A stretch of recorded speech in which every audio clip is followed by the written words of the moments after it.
"Take the bus," Mom says when I ask for a ride to my college graduation. "We're busy that day." I stare at her. "Busy? It's my graduation. I'm getting my master's degree." "I know, sweetie, but your sister needs us. We'll try to make the ceremony if we can." I watch through the window as they load wrapped boxes into their car. Big boxes, expensive looking. "What's that for?" I ask. "Your sister's surprise. We'll tell you later." They drive away. I take the bus to my own graduation, 2 hours each way, carrying my cap and gown in a backpack. They don't make it to the ceremony. Text me halfway through. "Sorry, running late. Congratulations."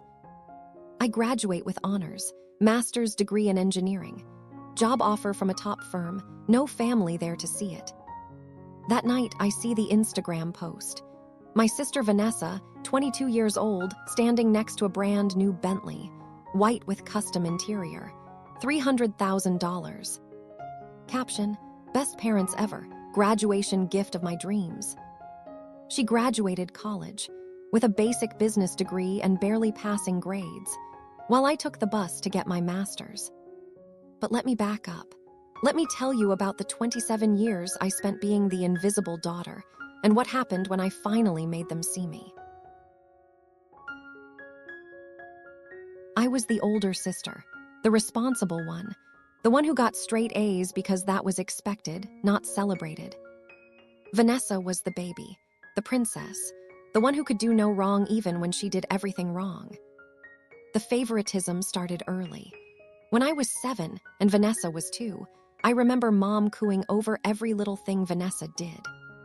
She smiled, "Did you see? She's so advanced." She said, "Mama, she's so smart." Meanwhile, I'd brought home a reading award from school. Mom glanced at it. "That's nice, dear. Put it on the fridge." It stayed on the fridge for 2 days, before being replaced by a drawing Vanessa had scribbled. By the time I was 10, I understood my role. I was supposed to be good, quiet, self-sufficient, not need attention. Vanessa was supposed to be adored, celebrated, given everything. When I got accepted into the gifted program at school, Dad said, "Good job, keep it up."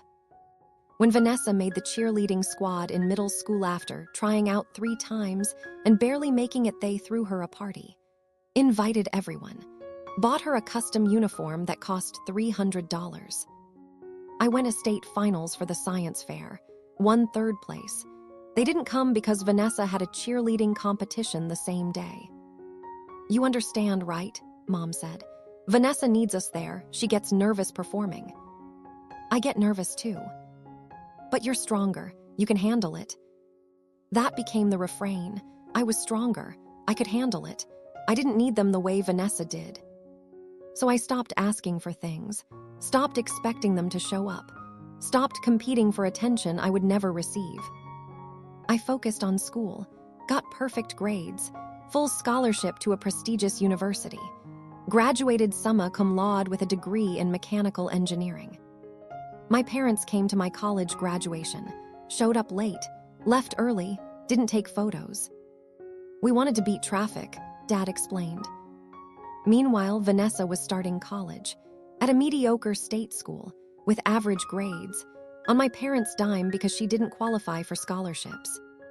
They paid her tuition, her room and board, her spending money, bought her a car for her freshman year. I'd had to work 2 jobs through college despite my scholarship. Needed money for books, food, living expenses. When I asked for help, Dad said, "You got a full scholarship. That should be enough, figure it out."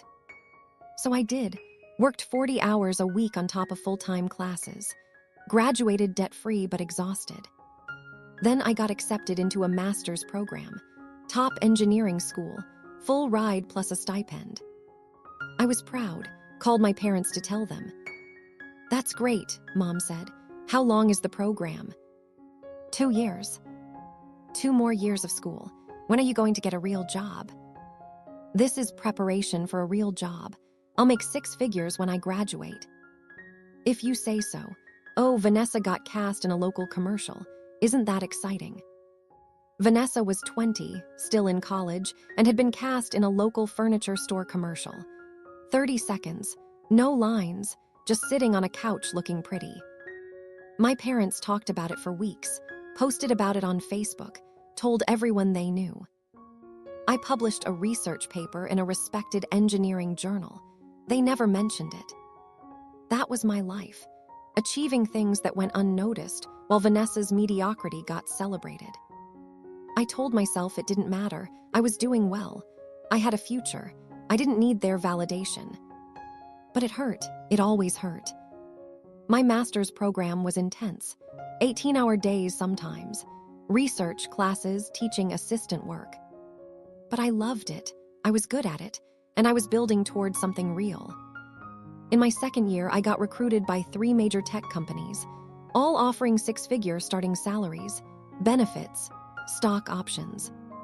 I chose the best one, Tesla, working on electric vehicle battery technology.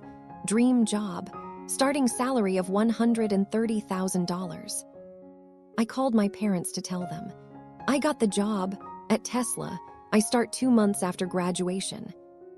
That's nice, dear, Mom said. How's the weather there? Did you hear me? I got a job at Tesla. Yes, I heard. That's wonderful. Oh, your father wants to talk to you about something. Dad got on the phone. Tereca, I need to ask you something. When you start this job, you're going to be making good money, right? Yes, 6 figures. Good, good. So you'll be able to help Vanessa out. Help her with what? She's struggling with her tuition payments.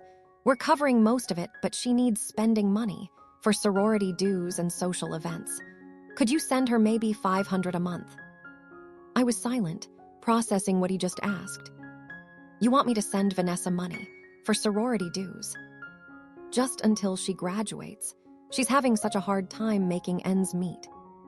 She's having a hard time because she goes out 4 nights a week and buys designer clothes. I've seen her Instagram.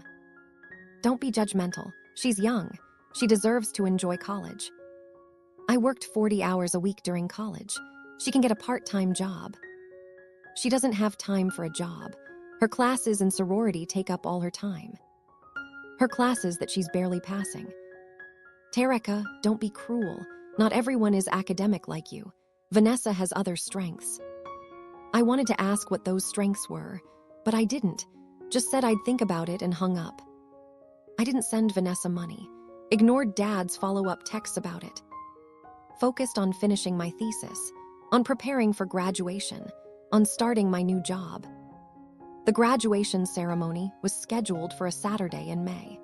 I sent my parents the details 2 months in advance. We'll be there, Mom said. Wouldn't miss it. But as the date got closer, they got vaguer. We'll try to make it. We might be a little late. Something came up, but we'll do our best. The week before graduation, I called to confirm. You're coming, right? Ceremony starts at 2 p.m. About that, Mom said. We might not be able to make it. Vanessa needs us that day. Needs you for what? A surprise. We can't tell you yet, but it's important. More important than my graduation. Don't be dramatic. You're getting a master's degree. You're going to be fine. Vanessa needs our support right now. For what? I told you it's a surprise. We'll tell you after. So you're not coming to my graduation. We'll try, but if we can't make it, you understand, right? You're the strong one. I hung up, felt that familiar ache, the one I'd been feeling my whole life. Not good enough, not important enough, not worth showing up for. Graduation day arrived. I asked one more time for a ride. My apartment was 2 hours from campus. I didn't have a car, couldn't afford one while in school. Take the bus, Mom said. We're leaving early for Vanessa's thing. So I took the bus. 2 hours there, lugging my cap and gown, sitting alone while other students traveled with their families. I got to campus an hour before the ceremony, found my spot in the lineup, watched other students take photos with their parents. My phone buzzed, text from Mom. Running late, not sure we'll make the ceremony. Congratulations anyway. I stared at the text, not sure we'll make it, to my master's graduation, after I'd asked for months. I walked across the stage alone, shook hands with the dean, received my diploma, Master of Science in Mechanical Engineering, with honors. No one cheered for me. No one took photos. No one was there. After the ceremony, I took the bus home. 2 more hours, still in my cap and gown because I had nowhere to change. When I got back to my apartment, I checked Instagram. Force of habit.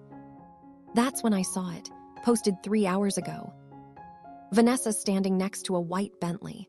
Huge bow on the hood. My parents on either side of her grinning. Best parents ever. They surprised me with my dream graduation gift. I can't believe I'm driving a Bentley. Blessed best day ever graduation goals. I read the caption 3 times. Graduation gift. For graduating college with a 2.8 GPA and a basic business degree. A Bentley, $300,000. Custom white interior with her initials embroidered on the seats, based on the photos. I scrolled through the comments. Friends congratulating her. Family members praising my parents for being so generous. My aunt commented, "Such amazing parents. Vanessa, you're so lucky." I clicked on my parents' Facebook. They'd shared Vanessa's post, added their own caption, "So proud of our baby girl, she deserves the world." Not a word about me, not a mention of my graduation, my master's degree, my honors, my job at Tesla. Just Vanessa and her Bentley.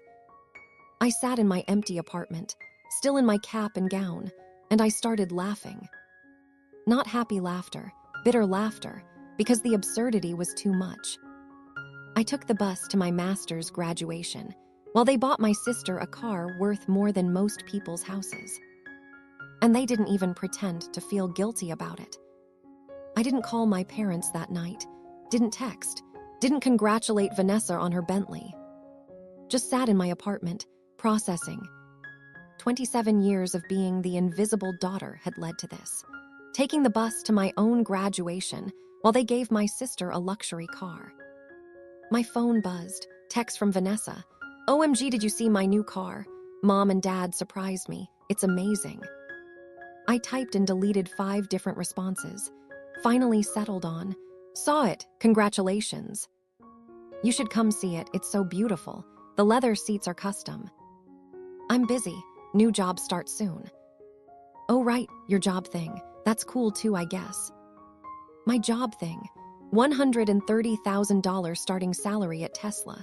That's cool too, I guess. Another text, this time from Mom. "Hope graduation went well. Sorry we couldn't make it. Vanessa's surprise took longer than expected. You understand?" Read. I stared at that message. You understand, like always, like my entire life. The strong one who understands, who doesn't need support, who can take the bus to her own graduation. I didn't respond. What was there to say? Over the next week, my parents called twice. I didn't answer. Let it go to voicemail. First voicemail, Mom. "Hi honey, just checking in. Hope you're doing okay. Call us back." Second voicemail, Dad. "Tereca, your mother is worried. You haven't returned our calls. Everything all right?" Everything was not all right, but they wouldn't understand that. They never did. I moved to California for my Tesla job. Didn't tell my parents when I was leaving. Just packed up my apartment and drove my used Honda Civic across the country. Started my job. It was everything I'd hoped. Challenging, engaging, important work. I was good at it, really good. Within 3 months, I was leading a small team. Within 6 months, I got my first raise, up to $145,000. I bought a house, small 3-bedroom in a decent neighborhood. Used money I'd been saving since my master's program. My parents found out through Facebook. I'd posted a photo of my new house. Mom called immediately. "You bought a house. Why didn't you tell us?" "Didn't think you'd be interested." "Of course we're interested. You're our daughter. Can we come visit?" "I'm pretty busy with work." "Tereca, are you upset about something?" "Why would I be upset?" "I don't know. You've been distant since graduation. Is this about us missing the ceremony?" "You didn't miss it. You chose not to come. There's a difference." "That's not fair. Vanessa needed us that day." "Vanessa needed you to buy her a $300,000 car. I needed a ride to my graduation. Different priorities." Silence, then. You're upset about the Bentley. I'm upset that you made me take the bus to my master's graduation while you bought my sister a luxury car. Yes. The Bentley was a special gift. Vanessa worked so hard in college. Vanessa barely passed college. I graduated with honors from a top master's program and got a job at Tesla, but sure, she worked hard. Why are you being so bitter? This isn't like you. You don't know what I'm like. You've never paid attention long enough to find out. That's cruel, Tereca. We've always supported you. When have you supported me? You didn't come to my science fair, didn't celebrate my scholarship, didn't come to my graduation. But Vanessa gets a party for making cheerleading and a Bentley for graduating with a 2.8 GPA. Your sister needed more support. You were always so independent. Because I had to be. Because you made it clear that Vanessa was the priority, and I was supposed to figure it out on my own. I hung up, blocked their number for 2 weeks. When I unblocked it, there were 17 voicemails. I deleted them without listening. I focused on work, on my team, on building something. 6 months later, I got another promotion. Senior engineer, $170,000, stock options, benefits. I was 28 years old, making more money than my parents ever had, owning a home, leading projects that would change the automotive industry. And they had no idea, because they'd never asked, never cared, never saw past Vanessa's perfect face and expensive tastes. A year after my graduation, Vanessa's Bentley got repossessed. I found out through family gossip. My aunt called me. Did you hear about Vanessa's car? No. She couldn't afford the insurance or maintenance. Your parents were paying for it, but it was costing them $3,000 a month. They couldn't keep up. The dealership took it back. They financed a Bentley. Apparently, put down $50,000 and financed the rest. The monthly payments were impossible, plus insurance, plus maintenance. The whole thing was a disaster. I should have felt vindicated, but I just felt tired. Of course they'd financed it. Of course they couldn't afford it. Of course it was a disaster. How's Vanessa handling it? I asked. Not well. She's devastated. Posted on Instagram about how unfair life is. I checked Instagram later. Sure enough, Vanessa had posted a long caption about losing her car, about how hard she'd worked for it, about how unfair it was that it got taken away. The comments were sympathetic. You deserved that car. Life is so unfair. Your parents should fight to get it back. No mention of the fact that she couldn't afford it, that my parents had overextended themselves buying something they couldn't maintain, that the whole thing was financially irresponsible from the start.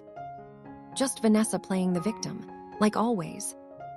My parents called me a week later. I answered this time. Tereca, hi, how are you? Fine, you? We've been better. Did you hear about Vanessa's car? I heard. It's been really hard on her. She loved that car. I'm sure. We were wondering, since you're doing so well at your job, maybe you could help us get it back. I laughed, actually laughed out loud. You want me to help buy back the Bentley? Not buy it back, just help with the payments for a while, until we get back on our feet. How much are the payments? $4,000 a month, plus insurance and maintenance, so maybe $6,000 total. You want me to pay $6,000 a month so Vanessa can have her Bentley back. Just temporarily, we'll pay you back. Like you paid me back for all the times you chose Vanessa over me.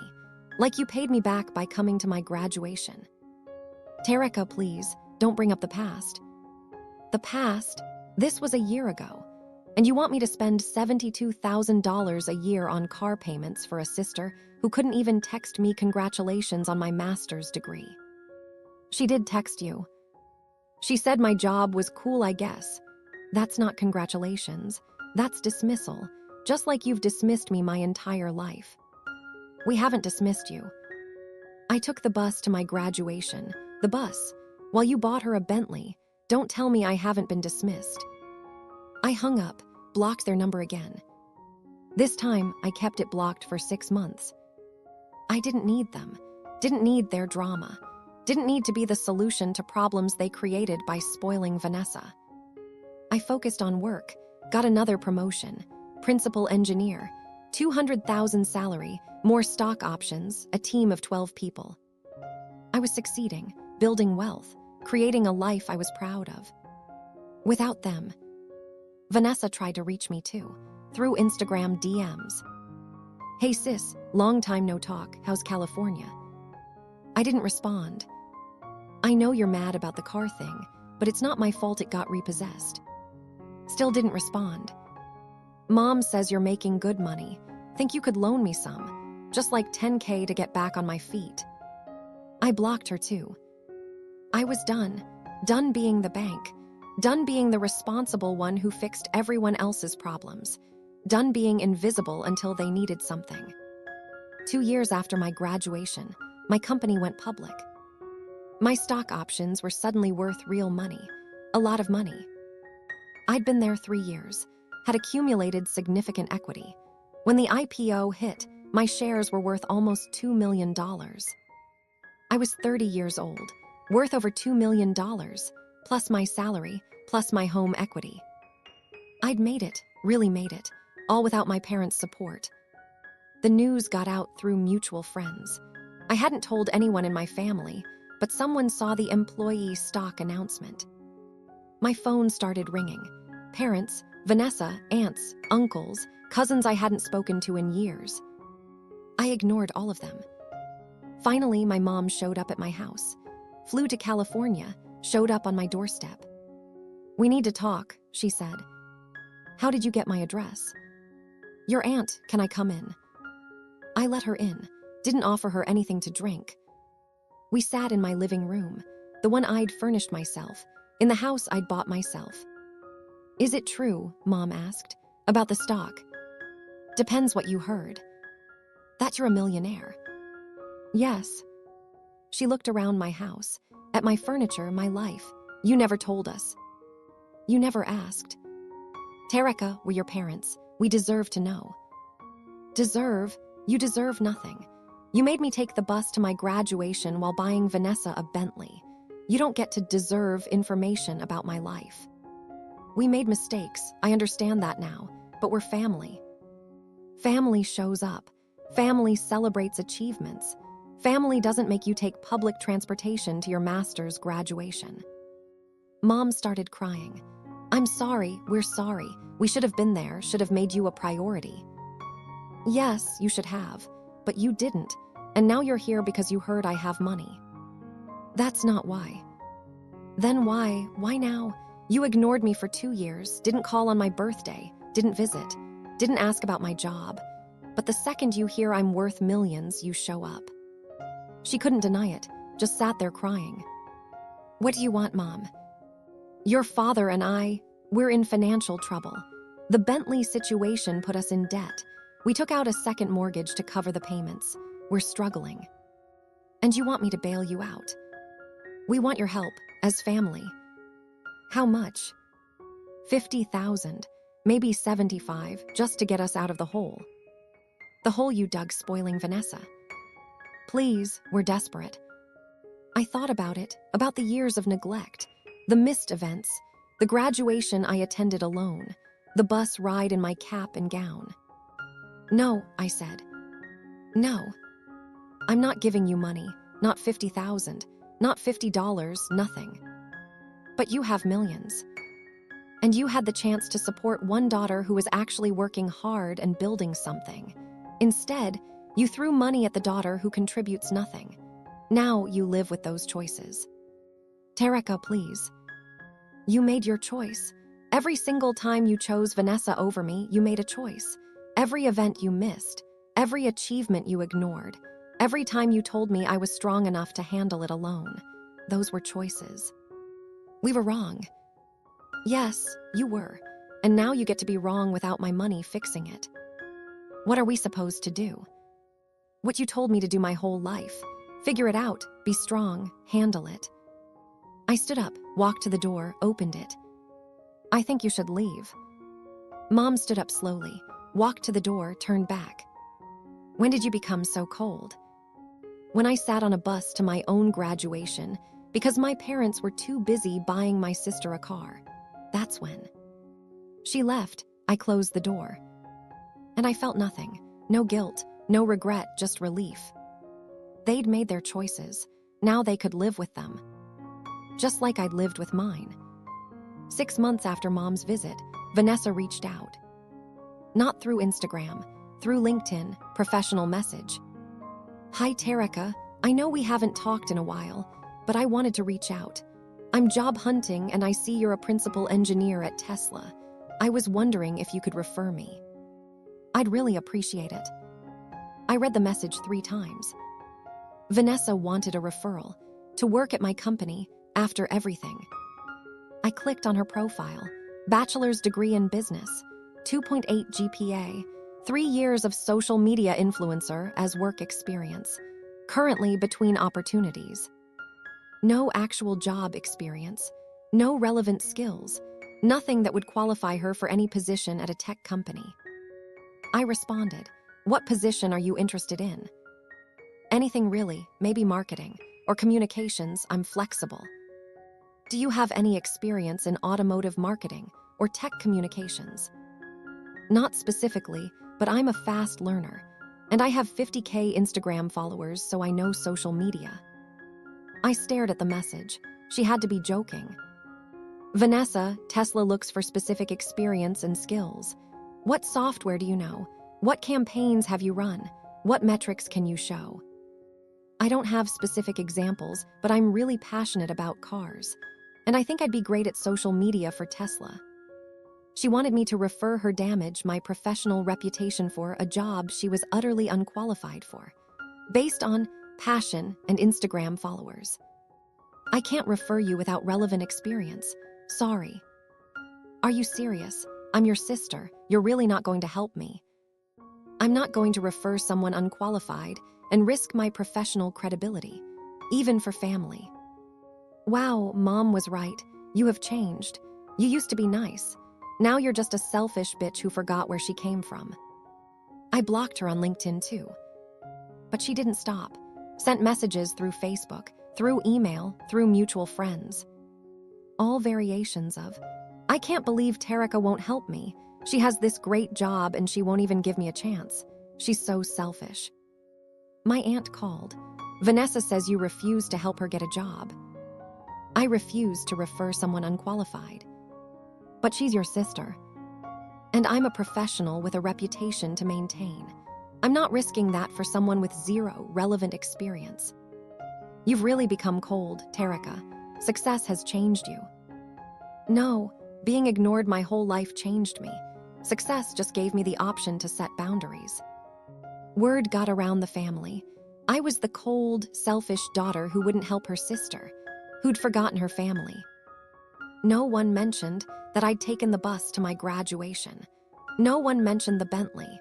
No one mentioned 27 years of being second choice. Just that I was selfish for not jeopardizing my career for Vanessa's entitlement. My parents called for the first time in months. "You need to help your sister," Dad said. "No hello, no how are you, just demands." "I need to do nothing. She's struggling. No job, no prospects. You could change that with one referral." I could also destroy my credibility by referring someone completely unqualified. I'm not doing that. "What happened to you? You used to care about family." "I used to think family cared about me. I was wrong. Now I'm just matching your energy." "That's not fair. You made me take a bus to my graduation while buying Vanessa a $300,000 car. Don't talk to me about fair." "We've apologized for that." "No, you haven't. You've never apologized. You've only asked for money. There's a difference." "So you're just going to abandon your family? Let us struggle while you sit on millions." "I'm going to do exactly what you taught me. Be strong. Handle it alone. Not need anyone. That was the lesson, right? That's what you told me my whole life." "That's not what we meant." "Then what did you mean? What was I supposed to learn from being ignored? From being second choice? From taking the bus to the biggest achievement of my life while you spoiled my sister?" Silence. "That's what I thought. You didn't mean anything. You just didn't think, didn't consider, didn't care. And now you're surprised that I don't care either. I hung up. 3 months later, they tried one more time. Showed up at my house, both of them plus Vanessa. I opened the door, saw all 3 of them standing there. No, I said. Please, Mom said, just hear us out. I don't want to hear it. 5 minutes, that's all we ask. I sighed, let them in, didn't offer seats. They stood in my entryway. We're in trouble, Dad said. Real trouble, we're going to lose the house, we need help. How much? 100,000, maybe more. We got behind on the second mortgage. The bank is foreclosing. And you want me to pay it? You have the money. I have the money I earned, that I worked for, while you ignored me. We know we made mistakes, Mom said. We know we favored Vanessa, we know we hurt you, but we're still your parents. We're still family. I looked at Vanessa. She wouldn't meet my eyes. What about you? I asked her. Anything to say? I'm sorry you're mad, she said quietly. But I didn't ask for the Bentley. That was Mom and Dad's idea. Did you drive it? Well, yeah. Did you post about it on Instagram? Brag about it? Make it your whole personality for 6 months? I was excited. I graduated with a master's degree, and you said my job was cool, I guess. You couldn't even pretend to be happy for me. But I'm supposed to bail out the parents who bought you a Bentley while I took the bus. That's not fair. None of this is fair, I shouted. Nothing about the last 27 years has been fair, but you never cared about fair when it benefited you. They all stared at me. Get out, I said. Tereca, get out of my house. Out of my life, I'm done, completely done. If you don't help us, we'll lose everything, Dad said. Then lose it. Like I lost a family who gave a damn about me. We'll both be experiencing loss. You're really going to let us become homeless. You're not going to be homeless. You'll downsize, get an apartment, live within your means, join the rest of us in reality. This is cruel. Cruel is making your daughter take the bus to her graduation. Cruel is spending $300,000 on one child while the other worked 2 jobs through college. Cruel is showing up after years of silence because you need money. Don't talk to me about cruel. I opened the door. Leave now and don't come back. They left, all 3 of them. I closed the door, locked it. And finally, I was free. My parents lost their house 3 months later. I found out through Facebook. They'd posted a vague status about new beginnings and downsizing. They moved into a 2-bedroom apartment, about 1/3 of the size of their house. Vanessa moved in with them. Her influencer career had never taken off. She had no income, no prospects, no independence. At 30 years old, she was living with our parents in a cramped apartment. The Bentley long gone, the Instagram lifestyle a memory. Meanwhile, I got another promotion, VP of Engineering, 300,000 salary, more stock, more responsibility. I bought a bigger house, 4 bedrooms, pool, view of the mountains, paid cash. Posted 1 photo on Facebook, just the house, no caption. The comments rolled in.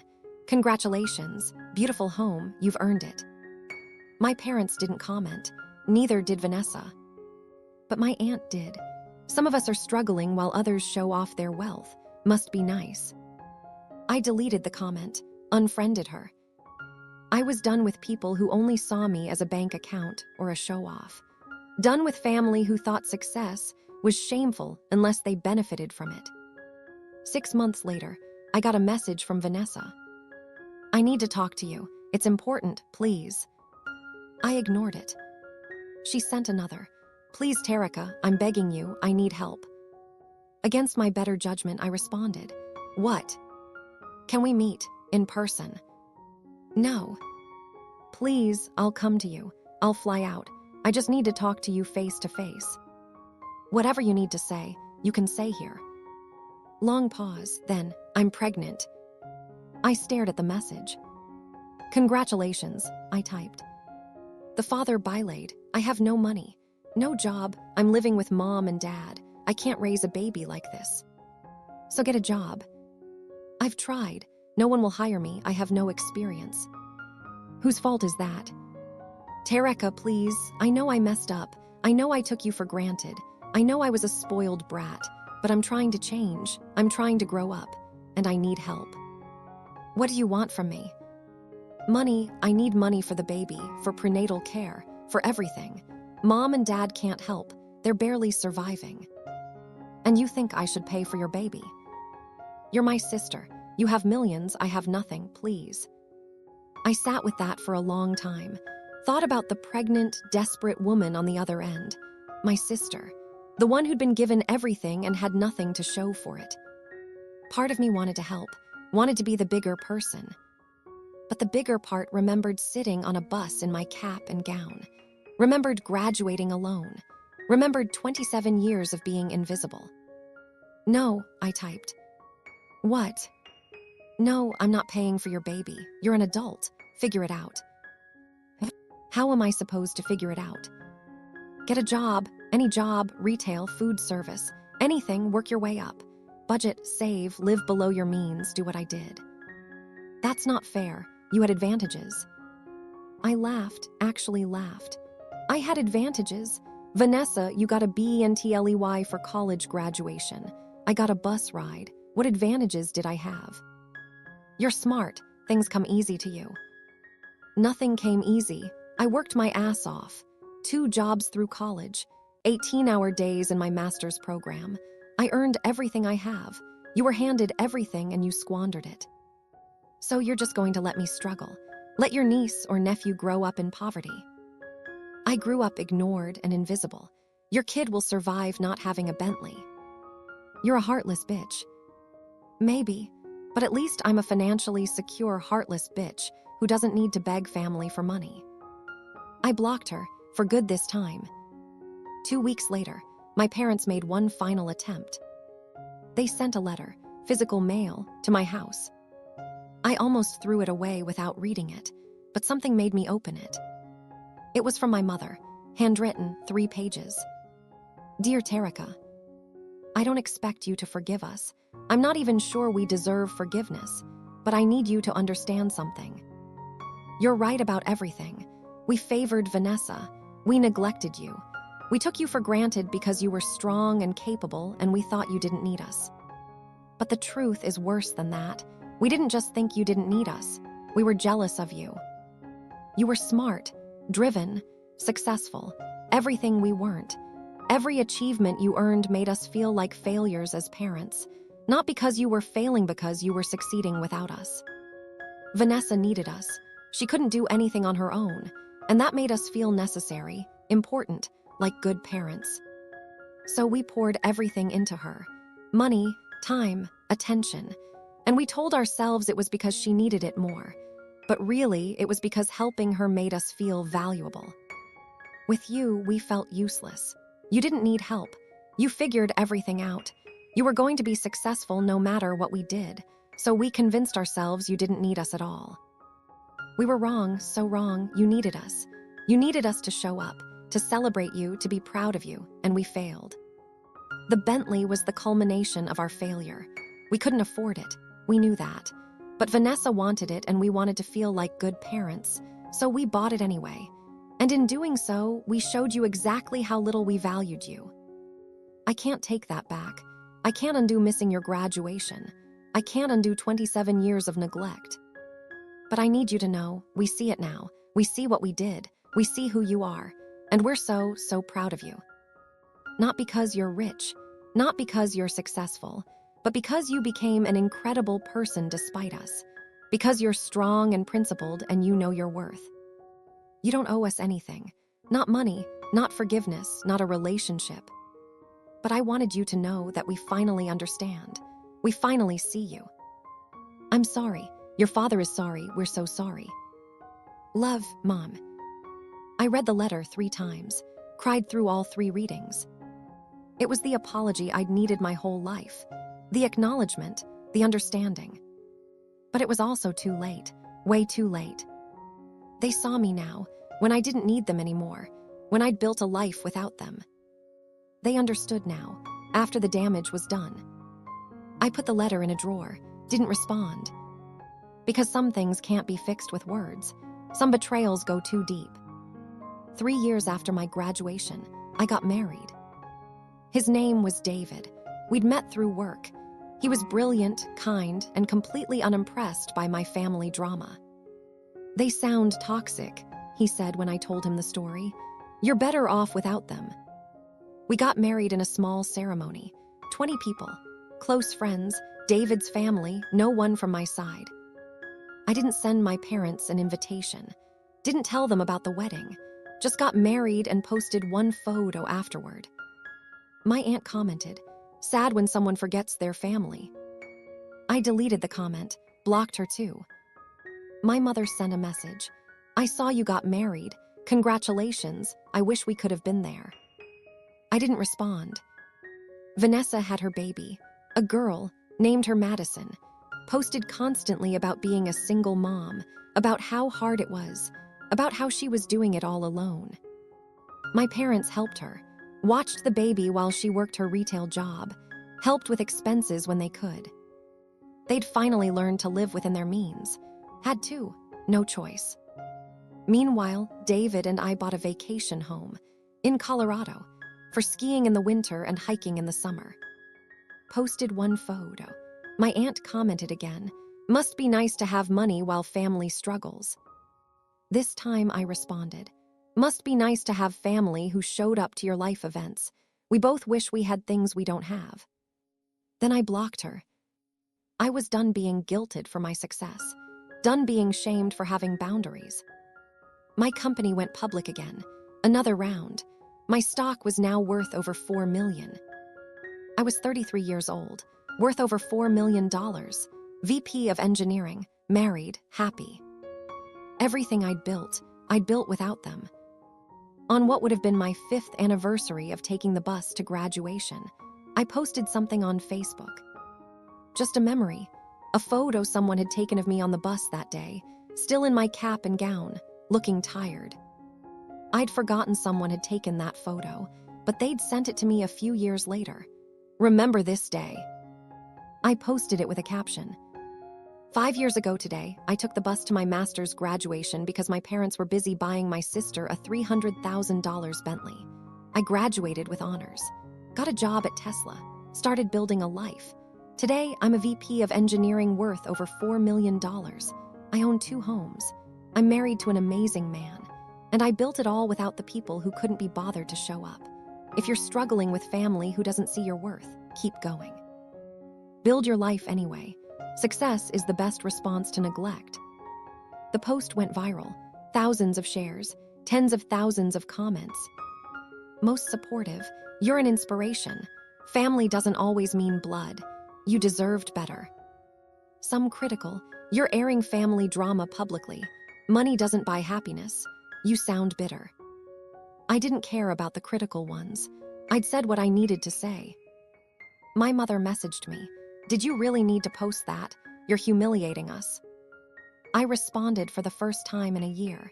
"You humiliated me when you made me take the bus to my graduation. I'm just telling the truth." We've apologized. Apologizing doesn't undo the damage.